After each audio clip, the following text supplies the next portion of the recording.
ਜਿਸ ਇਨਸਾਨ ਦਾ ਹੁਲੀਆ, ਉਹਦਾ ਰਹਿਣ ਸਹਿਣ, ਉਹਦੀ ਗੱਲਬਾਤ ਨਾਲ ਮੁਤਾਬਕਤ ਨਹੀਂ ਰੱਖਦਾ, ਇੱਦਾਂ ਦੇ ਬੰਦੇ ਦੀ ਗੱਲ ਦਾ ਨਾ ਕੋਈ ਅਸਰ ਹੁੰਦਾ ਅਤੇ ਨਾ ਦੁਨੀਆ ਇੱਦਾਂ ਦੇ ਬੰਦੇ ਦੀ ਗੱਲ ਮੰਨਦੀ ਆ। ਸਾਨੂੰ ਆਪਦੇ ਮੁਆਸ਼ਰੇ ਦੇ ਵਿੱਚ ਬਹੁਤ ਸਾਰੇ ਲੋਕ ਇੱਦਾਂ ਦੇ ਮਿਲਦੇ ਆ ਜਿਹੜੇ ਵੱਡੀਆਂ ਵੱਡੀਆਂ ਗੱਡੀਆਂ 'ਚ ਘੁੰਮਦੇ ਆ, ਵੱਡੇ ਵੱਡੇ ਘਰਾਂ 'ਚ ਰਹਿੰਦੇ ਆ, ਐਸ਼ੋ ਇਸ਼ਰਤ ਵਾਲੀ ਜ਼ਿੰਦਗੀ।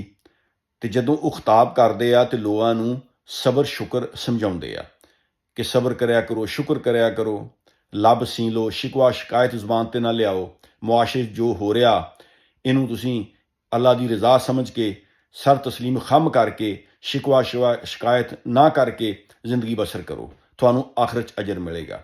ਯਕੀਨਨ ਸਬਰ ਸ਼ੁਕਰ ਕਰਨਾ ਚਾਹੀਦਾ, ਲੇਕਿਨ ਮੁਆਸ਼ਰੇ ਦੇ ਵਿੱਚ ਜਿਹੜੀਆਂ ਨਾਇਨਸਾਫੀਆਂ, ਜ਼ੁਲਮ, ਮੁਆਸ਼ਰੇ ਦੇ ਵਿੱਚ ਜਿਹੜੀ ਲਾਕਾਨੂੰਨੀਅਤ ਆ, ਉਹ ਦੇਖ ਕੇ ਅਗਰ ਤੁਸੀਂ ਅੱਖਾਂ ਬੰਦ ਕਰ ਲੈਂਦੇ ਆ ਤਾਂ ਇਹ ਕੋਈ ਸਬਰ ਸ਼ੁਕਰ ਨਹੀਂ ਹੈਗਾ। ਕੋਈ ਬੰਦਾ ਖਿਤਾਬ ਕਰ ਰਿਹਾ, ਉਹਦੇ ਸਾਹਮਣੇ ਗਰੀਬ ਲੋਕ ਬੈਠੇ ਆ, ਇੱਦਾਂ ਦੇ ਲੋਕ ਬੈਠੇ ਆ ਜਿਹੜੇ ਦਿਹਾੜੀਦਾਰ ਆ, ਮਜ਼ਦੂਰ ਆ, ਜਿਹੜੇ ਸਾਰਾ ਦਿਨ ਮਿਹਨਤ ਕਰਕੇ ਵੀ ਆਪਦੇ ਬੱਚਿਆਂ ਨੂੰ ਪੇਟ ਭਰ ਕੇ ਖਾਣਾ ਨਹੀਂ ਖਿਲਾ ਸਕਦੇ, ਜਿਹੜੇ ਸਾਰਾ ਦਿਨ ਮਿਹਨਤ ਕਰਕੇ ਵੀ ਆਪਦੇ ਬੱਚਿਆਂ ਨੂੰ ਤਾਲੀਮ ਨਹੀਂ ਦਿਲਾ ਸਕਦੇ। ਕਈ ਲੋਕ ਇੱਦਾਂ ਦੇ ਖਿਤਾਬ ਸੁਣ ਰਹੇ ਹੁੰਦੇ ਆ ਕਿ ਜਿਹੜੇ ਆਪਦੇ ਬੱਚਿਆਂ ਨੂੰ ਸਕੂਲ ਇਸ ਵਜ੍ਹਾ ਤੋਂ ਨਹੀਂ ਭੇਜਦੇ ਕਿ ਉਹਨਾਂ ਕੋਲ ਪੈਸੇ ਨਹੀਂ ਹੁੰਦੇ। 9-9, 10-10 ਸਾਲ ਦੇ ਮੁੰਡੇ ਜਿਹੜੇ ਆ, ਉਹਨਾਂ ਨੂੰ ਉਹ ਵਰਕਸ਼ਾਪਾਂ 'ਤੇ ਲਾ ਦਿੰਦੇ ਆ, ਉਹਨਾਂ ਨੂੰ ਸ਼ਰਬਤ ਵੇਚਣ ਲਾ ਦਿੰਦੇ ਆ, ਉਹਨਾਂ ਨੂੰ ਫਲ ਫਰੂਟ ਵੇਚਣ ਲਾ ਦਿੰਦੇ ਆ, ਉਹਨਾਂ ਨੂੰ ਕਹਿੰਦੇ ਕਿ ਜਾਓ ਪੁੱਤ ਜਾ ਕੇ ਕਮਾਓ ਤਾਂ ਕਿ ਸਾਡੇ ਘਰ ਦਾ ਚੁੱਲ੍ਹਾ ਜਲੇ, ਅਤੇ ਉਹ ਸਾਰੀ ਜ਼ਿੰਦਗੀ ਵਿਚਾਰੇ ਗੁਰਬਤ ਦੀ ਜ਼ਿੰਦਗੀ ਬਸਰ ਕਰਦੇ ਆ।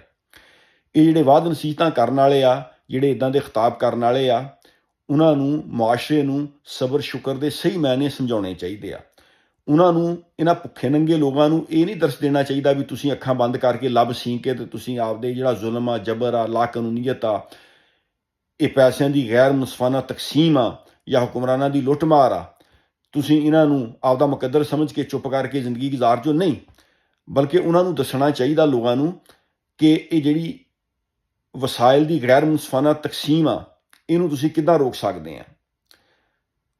ਇਹਨੇ ਬਾਅਦ ਨਸੀਹਤਾਂ ਕਰਨ ਵਾਲੇ ਨੂੰ ਦੱਸਣਾ ਚਾਹੀਦਾ ਕਿ ਮੁਆਸ਼ਰੇ ਦੇ ਵਿੱਚ ਜਿਹੜਾ ਅਦਲੋ ਇਨਸਾਫ ਖਤਮ ਹੋ ਚੁੱਕਿਆ, ਲੋਕਾਂ ਨੂੰ ਤੁਸੀਂ ਇਨਸਾਫ ਕਿੱਦਾਂ ਮੁਹੱਈਆ ਕਰ ਸਕਦੇ ਆ। ਇਹ ਹੁਕਮਰਾਨਾਂ ਦੀ ਲੁੱਟਮਾਰ, ਕਰਪਸ਼ਨ ਨੂੰ ਤੁਸੀਂ ਕਿੱਦਾਂ ਰੋਕ ਸਕਦੇ ਆ। ਮੁਆਸ਼ਰੇ ਦੇ ਵਿੱਚ ਜਿਹੜੇ ਆ ਬੱਚੇ ਸਕੂਲਾਂ ਤੋਂ ਬਾਹਰ ਆ, ਕਿਹੜਾ ਤਰੀਕਾ ਕਿ ਅਸੀਂ ਇਹਨਾਂ ਨੂੰ ਵਾਪਸ ਸਕੂਲਾਂ 'ਚ ਲੈ ਜਾਈਏ।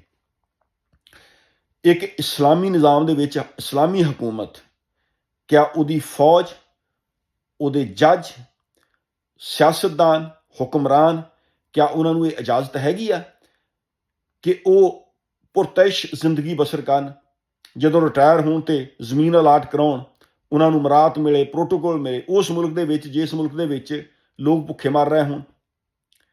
ਆ ਲੋਕਾਂ ਨੂੰ ਮਾਣ ਲਈ ਤਾਂ ਸਾਡੇ ਕੋਲ ਬੜੀ ਚੀਜ਼ਾਂ ਹੈਗੀਆਂ, ਕਿਤੇ ਲੋਕ ਆਪਦੇ ਹੱਕ ਵਾਸਤੇ ਜਲਸਾ ਜਲੂਸ ਕੱਢਦੇ ਆ, ਸਾਡੇ ਕੋਲ ਰਬਰ ਬੁਲਟਸ ਹੈਗੀਆਂ, ਵਾਟਰ ਕੈਨਨ ਹੈਗੇ ਆ, ਡੰਡੇ ਹੈਗੇ, ਪੁਲਿਸ ਹੈਗੀ ਆ, ਬਖਤਰਬੰਦ ਗਾੜੀਆਂ ਵਾ, ਸਾਡੇ ਕੋਲ ਸਾਰਾ ਕੁਛ ਆ ਕਿ ਲੋਕਾਂ ਨੂੰ ਮਾਰਨ ਕੁੱਟਣ ਲਈ।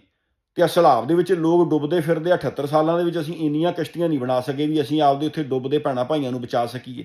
ਲੋਕ ਤਾਂ ਪੁੱਛਣਗੇ ਨਾ ਕਿ ਮਾਰਨ ਲਈ ਤੁਹਾਡੇ ਕੋਲ ਸਾਰੇ ਹਥਿਆਰ ਹੈਗੇ ਆ ਅਤੇ ਬਚਾਉਣ ਲਈ ਤੁਹਾਡੇ ਕੋਲ ਕੁਛ ਵੀ ਨਹੀਂ ਹੈਗਾ। ਗਰੀਬ ਬੰਦੇ ਜਿਹੜੇ ਵਿਚਾਰੇ ਹਸਪਤਾਲਾਂ ਦੇ ਬਾਹਰ ਮਰ ਜਾਂਦੇ, ਉਹਨਾਂ ਨੂੰ ਦਵਾਈ ਲੈ ਕੇ ਕੋਈ ਨਹੀਂ ਦਿੰਦਾ। ਡਾਕਟਰ ਜਿਹੜੇ ਵੱਡੇ ਵੱਡੇ ਟੈਸਟ ਲਿਖ ਦਿੰਦੇ ਆ, ਜਾ ਕੇ ਟੈਸਟ ਕਰਾਓ। ਗਰੀਬ ਬੰਦਾ ਭਾਈ ਕਿੱਥੋਂ ਟੈਸਟ ਕਰਾਵੇ। ਗਰੀਬ ਬੰਦੇ ਨੂੰ ਇਨਸਾਫ ਕੋਈ ਨਹੀਂ ਮਿਲਦਾ। ਅਤੇ ਇਹ ਜਿਹੜੇ ਵਾਅਦ ਨਸੀਹਤਾਂ ਕਰਨ ਵਾਲੇ ਆ ਨਾ, ਇਹਨਾਂ ਨੂੰ ਹੁਕਮਰਾਨਾਂ ਦਾ ਜ਼ੁਲਮ, ਜਬਰ, ਇਹ ਰੋਕਣ ਲਈ ਲੋਕਾਂ ਨੂੰ ਦੱਸਣਾ ਚਾਹੀਦਾ। ਇਹ ਵਾਅਦ ਨਸੀਹਤਾਂ ਕਰਨ ਵਾਲਿਆਂ ਨੂੰ ਮੁਆਸ਼ਰੇ ਦੇ ਵਿੱਚ ਜਿਹੜੀ ਆ ਦੌਲਤ ਦੀ ਗਲਤ ਤਕਸੀਮ ਆ, ਇਹਨੂੰ ਰੋਕਣਾ ਚਾਹੀਦਾ। ਇਨਸਾਫ ਲੋਕਾਂ ਨੂੰ ਕਿੱਦਾਂ ਮਿਲੇ ਇਹ ਦੱਸਣਾ ਚਾਹੀਦਾ। ਅਗਰ ਤੁਸੀਂ ਆਪਦੇ ਖਿਤਾਬਾਤ 'ਚ ਲੋਕਾਂ ਨੂੰ ਇਹ ਨਹੀਂ ਦੱਸਦੇ ਤਾਂ ਲੋਕਾਂ ਨੂੰ ਫਿਰ ਤੁਹਾਡੀ ਵਾਅਦ ਨਸੀਹਤ ਦੀ ਕੋਈ ਜ਼ਰੂਰਤ ਨਹੀਂ। ਉਹ ਸਬਰ ਸ਼ੁਕਰ ਤਾਂ ਭਾਈ ਲੋਕ ਪਹਿਲੋਂ ਕਰ ਰਹੇ ਆ। ਤੁਹਾਨੂੰ ਪਤਾ ਕਿ ਇੱਕ ਬੰਦਾ ਜਿਹੜਾ ਦਿਹਾੜੀਦਾਰ ਆ, ਉਹ 1000-1500 ਰੁਪਇਆ ਦਿਹਾੜੀ ਦਾ ਕਮਾਉਂਦਾ, ਅਤੇ ਉਹ ਗੁਜ਼ਾਰਾ ਕਿੱਦਾਂ ਕਰਦਾ। ਜਿਹਦੇ 4-5 ਬੱਚੇ ਆ ਭਾਈ, ਉਹ ਪੇਟ ਭਰ ਕੇ ਰੋਟੀ ਨਹੀਂ ਖਿਲਾ ਸਕਦਾ। ਲੋਕਾਂ ਨੂੰ ਸਬਰ ਸ਼ੁਕਰ ਨਾ ਸਮਝਾਓ, ਲੋਕ ਪਹਿਲੇ ਹੀ ਸਬਰ ਸ਼ੁਕਰ ਕਰ ਰਹੇ ਆ। ਤੁਸੀਂ ਆ ਹੁਕਮਰਾਨਾਂ ਦੀ ਲੁੱਟਮਾਰ, ਜਿਹੜੀ ਨਾਇਨਸਾਫੀ, ਜ਼ੁਲਮ, ਬਰਬਰੀਅਤ ਆ, ਇਹ ਲੋਕਾਂ ਨੂੰ ਦੱਸੋ ਕਿ ਇਹ ਕਿੱਦਾਂ ਖਤਮ ਹੋਣਾ। ਫਿਰ ਅਸੀਂ ਤੁਹਾਨੂੰ ਮੰਨਦੇ ਹਾਂ ਕਿ ਤੁਸੀਂ ਵਾਕਈ ਕੋਈ ਹੈਗੇ ਆ ਵਾਅਦ ਨਸੀਹਤਾਂ ਕਰਨ ਵਾਲੇ।